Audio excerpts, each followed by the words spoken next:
যার জমি তাকে না বলে তার জায়গায় জোর জবরদস্তি আগে ফিশারির ভেড়ি বাঁধ দেওয়া হয়ে যাচ্ছে। প্রতিবাদ করলেই দেখে অপমান অপদস্থ মারধর। পরবর্তীকালে যখনই ফিশারি বাঁধ ভেড়ি হয়ে যাচ্ছে তারপরে তার কাছে গিয়ে কাগজ নিয়ে জোর করে আমলনামা করে নেওয়া হচ্ছে, যেটাকে আমলনামা বলে সেই আমলনামা করে নেওয়া হচ্ছে। কি নৈরাজ্য! এই দেশ স্বাধীন হওয়ার ৭৬-৭৭ বছর পরে আজকে এই নৈরাজ্য সন্দেশখালীর মতো জায়গায় চলে। পুলিশ প্রশাসন বলে সন্দেশখালী কিছু আছে?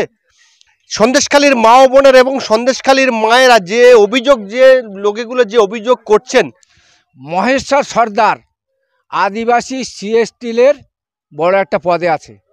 মহেশ্বর সর্দারের ভাইয়ের পরিবার মহেশ্বর সর্দারের বুথের মেম্বার। বামফ্রন্ট সরকার কোনোদিন মহেশ্বর সর্দারের বুথকে জিতে নিতে পারেনি। কংগ্রেস আজও সেই কংগ্রেস। এত বছর ধরে মহেশ্বর সর্দারের বুথ হচ্ছে কংগ্রেস, অন্য কোনো পার্টি ওখানে যেতে পারেনি। সেই মহেশ্বর সর্দারের ভাইকে শিবুহাজরা ফোন করে ডেকেছিল। মহেশ্বর সর্দারের ভাই বলছে, আমার বাড়িতে বর্তমান বাবার বাৎসরিক শ্রাদ্ধ, পৌরাণিক ব্রাহ্মণ সবাই এসে গেছে, আজকে বাৎসরিক শ্রাদ্ধের কাজ করব, আমি আগামীকাল আপনার সঙ্গে দেখা করব। এই বলে যখন মহেশ্বর সর্দারের ভাই শিবুহাজরার অফিসে এসেছে, আসবার সঙ্গে সঙ্গে মার শুধু এসে বলেছে, দাদা আমি কাল আসতে পারিনি, আজকে এসেছি, বলুন কি দরকার। বলার সঙ্গে সঙ্গে মার, এমন মার মেরেছে বাড়িতে হেঁটে যেতে পারছে না। তাকে বাইরে নিয়ে এসে গাড়িতে করে ডাক্তার দেখিয়ে তারপর বাড়ি নিয়ে গেছে। এটা মহেশ্বর সর্দারকে জিজ্ঞাসা করলেও পেয়ে যাবেন। মহেশ্বর সর্দার টিএমসির বড় একজন কর্মী। এই বলে আমার বক্তব্য শেষ করছি। জয় হিন্দ, বন্দে মাতরম, মমতা ব্যানার্জি জিন্দাবাদ। আমরা আর এক দুজনের সঙ্গে কথা বলে নেওয়ার চেষ্টা করবো। আমরা প্রথমে যখন জলকর হয় তখন আমরা গ্রামবাসী মেয়ে ছেলেপেলে নিয়ে সবাইকে নিয়ে আমরা গাড়ি জিসিপি গাড়ি বন্ধ করে দিলাম। বন্ধ করে দিয়েছি। এইবার ফোন করতে উত্তম সর্দার চলে গেছে। এই কে বন্ধ করেছে? আমরাই বন্ধ করেছি, আমরা এই ধারে জলকর করতে দেবো না। বলছি কেন? আমরা এই ধারে জলকর করবো না, আপনারা বললেন ওই ধার দিয়ে জলকর করবেন, এই ধারে জলকর হবে না, তবুও এই ধারে জলকর করছেন। এই কোদাল ব্যান্ড লিয়া তো। তারপরে আমরা তো হটিনি, তখন বলছে বন্ধু পিস্তল বার করবো, মেশিন চালাবো, এই তোমরা গাড়ি চালাও।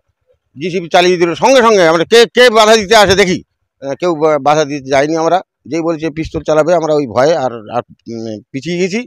গিয়ে আমরা আসলাম শিবুহাজরার কাছে। শিবুহাজরার কাছে এসে জানালাম। শিবুহাজরা এমন কথা বললো, আমাদের জোড়হাত করে ক্ষমা চাইতে হয়েছে তার হাতে। আমি যাক, আমাদের ভুল হয়ে গেছে। আমরা প্রায় 60-70 জন আসছিলাম, সবাই ক্ষমা চেয়েছে তার পায়ে ধরার মতন। তারপরে আমাদেরকে বললো, যাও তোমাদের সব টাকা তোমরা পেয়ে যাবা, তোমাদের কোনো চিন্তা করতে হবে না। এই বলে আমাদেরকে 3000 না 4000 টাকা দিল, যাও তোমরা ফিস্টি করে খাবা। সেই তারা এই ছেলেপেলে তারাই ফিস্টি করে খেলো। কত বিঘা জমি আপনার? আমার 3.5 বিঘা মতন আছে। আপনি ঠিক মতো লিজ পান না? না, এখন আপনার ইচ্ছার বিরুদ্ধে জমি নিয়ে নিয়েছে জোর করে। আবার জমি সে খাল কেটে একদম করে দিয়েছে। আমার সরু মতো জমি, সে খাল কেটে একদম এ মাথা ও মাথা প্রায় 1500 ফুট লম্বা। উত্তম সর্দার?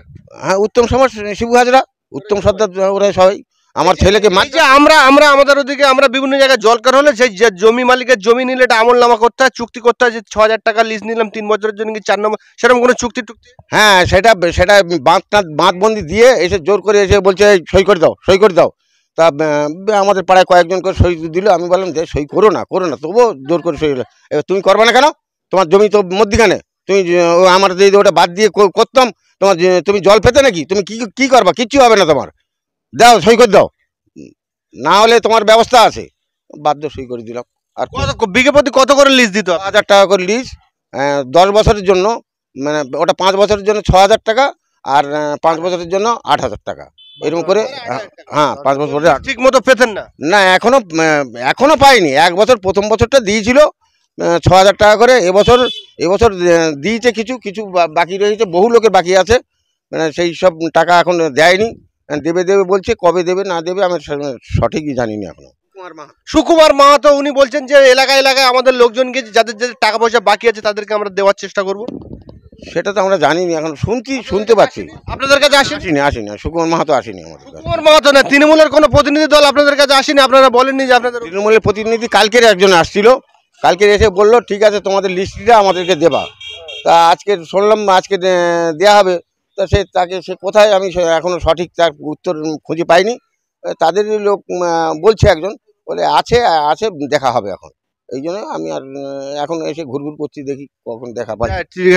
হ্যাঁ, এই জন্য আমি এসে বাজারে এসে ঘুরঘুর করতেছি। জিসিবি দিয়ে 4-5খানা জিসিবি দিয়ে বাঁধ হয়ে গেছে। এবার বাকি জায়গাগুলো বাঁধবার আগে কিছু পাবলিকে বাধা দিয়েছে যে আমরা ঘের করতে দেবো না। যখন ঘের করতে দেবো না বলেছে, মুহূর্তের মধ্যে গাড়ি আমরা বন্ধ করে দিলাম চাষিরা গিয়ে। সেই সময় ফোন করে দিল গাড়িওয়ালার শিবু হাজরাকে, উত্তম সর্দারকে। শিবু হাজরা ওখানে গেল, উত্তম সর্দার গেল।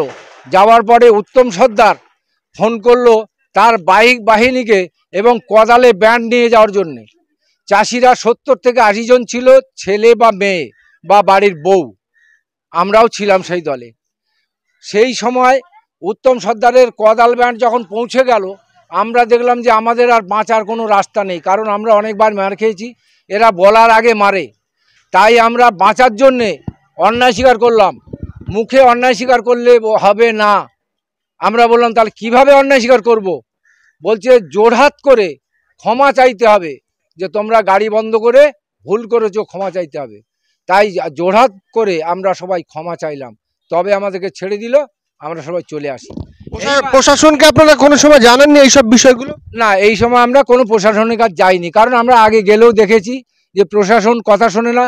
আমরা প্রশাসনের কাছে গেলাম, আমাদেরকে বলে দেয় ভাইয়ের কাছে চলে যাও। ভাইকে শেখ শাহজাহান।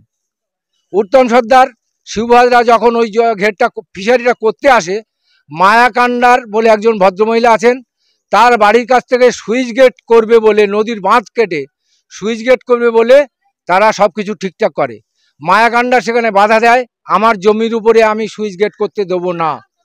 এইভাবে 2-4 বার বাধা দেওয়ার পরে মায়াকান্ডারকে কেউ না কেউ যুক্তি শিখিয়ে দেয়, তুমি সরবেড়া ভোলার কাছে যাও, নইলে তোমার এইখান থেকে সুইচ গেট করবে, এরা রক্ষা করবে না। সে তখন সরবেড়িয়া ভোলার কাছে যায়। ভোলার কাছে যাওয়ার পরে ভোলা কথা দিল যে ঠিক আছে তুমি ফিরে যাও, ব্যাপারটা আমি দেখছি। আমি কথা দিলাম ওখান থেকে সুইচ গেট হবে না। তাই মায়াকান্ডার বাড়ি ফিরে আসে। এইবার একদিন রাতের বেলা, রাত 8:30 হবে, দোকান বন্ধ করে আমি যাচ্ছি, মায়াকান্ডার বাড়ি কাছে 70 থেকে 80 জন আছে। আমার দেখে ভয় হলো যে কারা, কি ব্যাপার, এত লোক কেন এই টাইমে। আস্তে আস্তে আস্তে আস্তে করে হেঁটে গেলাম, গিয়ে দেখলাম শিবু আছে, উত্তম সর্দার আছে, শেখ শাহজাহান আছে, আর ওখানে যা লোক আছে সব শেখ শাহজাহানের বাহিনী। প্রতিটা ছেলের কাছে 2-1টা করে গাঁটিতে মাল গঁজা আছে। আমার দেখে ভয় হলো। একটি ছেলে আমাকে চিনতো, তার কাছে যখন গেছি সে তখন আমার পাঁজা করে ধরে বলছে, লক্ষণদা তুই এ পথে কেন? আজ ভাই আমার তো এই পথে বাড়ি যেতে হয়, আমি বাড়ি যাব। তো তোমরা কি ব্যাপার? না আমরা এসছি এখানে জল করে সুইচ গেট হবে, মায়াকান্ডার হতে দেবে না, তাই আমরা দেখতে এসছি যে এখানে সুইচ গেট করা যাবে কি না। এই বলে ওখান থেকে ওরা থাকলো, আমি ফিরে চলে গেলাম। সেখানে আর সুইচ গেটটা হয়নি। বর্তমান সরকারি যে সুইচ গেট থেকে আমাদের চাষবাসের জল নেওয়া হয়, বের করা হয়, সেই সুইচ গেট দিয়ে জল নিচ্ছে, ফিশারিটা চালিয়ে যাচ্ছে। আমরা ডুবে মরছি বলতে গেলে মাছ, আমাদের আর কিছু বলার নেই। আমরা টিএমসি করি, টিএমসি করব। আমি টিএমসি এর বুথের সহ সভাপতি। আমরা এতদিন জানার চেষ্টা করছিলাম যে সন্দেশখালীতে ঠিক কি ঘটেছিল। আজকে এই দাদা উনি পরিষ্কার করে বলে দিলেন, এবং আমাদের রাজ্যের মুখ্যমন্ত্রী এবং শাসক দলের যারা মুখপাত্র, তৃণমূলের যারা মুখপাত্র, তাদের মুখে এক প্রকার ঝামা ঘষে দিলেন। দাদা বলছেন যে তৃণমূলের আমরা এখানে প্রতিষ্ঠাতা, তৃণমূলের পুরো তৃণমূল, কিন্তু ওনাদেরকে ধরে ধরে মারা হচ্ছে। যে অত্যাচার বর্তমান শিবু হাজরারা করেছে, শিবু হাজরা আপনি যতই মিডিয়ায় বসে সুস্ত্রী বলুন, কিন্তু এলাকার মানুষ আপনাদের মানে মুখোশের আড়ালে যে চেহারাটা, সেই চেহারাটা কিন্তু আপনাদেরকে খুলে দিয়েছে একদম। শিবু হাজরা সাহেব, আপনি মিডিয়া যতই ভালো বলুন যে আমি মহিলাদের এইভাবে দেখেছি, আমি গ্রামের মানুষের কোনো অত্যাচার করিনি, কিন্তু আমরা সরজমিনে সন্দেশখালী এসে আপনাদের চিত্র এবং চরিত্র দুটোই অনেকটা জানতে পেরেছি। সভ্য সমাজের এই সুশ্রী মানুষ যারা সন্ধেবেলা শুট কোট পরে বিভিন্ন চ্যানেলে এই যে অকর্ম কুকর্মকে ঢাকার চেষ্টা করার জন্য বসে যান, আপনাদের কি লজ্জা করে না? দিনের শেষে বাড়িতে গিয়ে বাবা মা ছেলে মেয়েদের কাছে আপনারা মুখ কিভাবে দেখান। সব থেকে বড় নির্লজ্জ আপনারা, যারা বিভিন্ন ইলেকট্রনিক্স মিডিয়ায় বসে এইসব অকর্ম কুকর্মগুলোকে ঢাকার চেষ্টা করেন।